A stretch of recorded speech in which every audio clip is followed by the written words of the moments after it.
Hi friends, இன்றைக்கி நம்ம என்ன பார்க்க போகிறோம் அப்படின்னு பார்த்தீங்கன்னா, நம்ம ஒரு விஷயத்த செஞ்சோம் அப்படின்னு வச்சுக்கோங்களேன், அதை வந்து விமர்சிக்கிறதுக்கு அப்படின்னு சொல்லிட்டு ஒரு கூட்டம் வரும். அது வந்து ரிலேஷனாக இருக்கலாம், பக்கத்து வீடாக இருக்கலாம், நெய்பர்ஹுட்டாக இருக்கலாம், ஃப்ரெண்ட்ஸாக இருக்கலாம், யாரை வேணா இருக்கலாம்.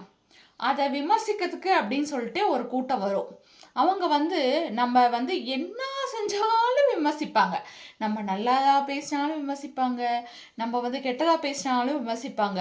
ஆனால் நமக்கு ஒரு விஷயம் பிடிச்சிச்சு, அதை செய்யணும்னு நம்ம முடிவு பண்ணிட்டோம் அப்படின்னா, மற்றவங்களோட விமர்சனங்கள் எல்லாம் காதுல வாங்கிக்கவே கூடாது. நம்மளுக்கு என்ன பிடிச்சிருக்கோ அதை செஞ்சுட்டே இருக்கணும். அதாவது அது வந்து எந்த விஷயங்களாகட்டும், ஒரு ட்ரெஸ் ஆகட்டும், ஒரு ஈவெண்ட் ஆகட்டும், ஒரு இதை செய்யறதாகட்டும், ஒரு பழக்கங்களை கடைப்பிடிக்கிறதாகட்டும், இந்த மாதிரி எந்த விஷயங்களாகவும் இருக்கட்டும்.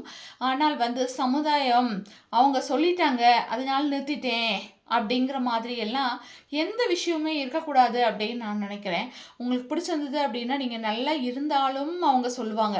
நீங்கள் நல்லா இல்லை அப்படின்னாலும் சொல்லுவாங்க. நீங்கள் நல்லா இருந்தால் வந்து நம்மெல்லாம் வந்து என்கரேஜ் பண்ணதுனால தான் அவங்க நல்லா இருக்காங்க. ஆக்சுவலி அவங்க டிஸ்கரேஜ் தான் பண்ணியிருப்பாங்க. ஆனால் அவங்க சொல்லிப்பாங்க, நம்ம என்கரேஜ் பண்ணதுனால தான் அவள் வளர்ந்துட்டா அப்படின்னு. அதே மாதிரி நம்ம நல்லா இல்லை அப்படின்றதுனால நம்மலாம் நிறைய தப்பு சொன்னோம். ஆனால் அப்பயே அவள் அதை நிறுத்தாமல் தொடர்ந்து செஞ்சுட்டு இருந்தா. அதனால தான் இப்போ ஃபெயில் ஆகிட்டா.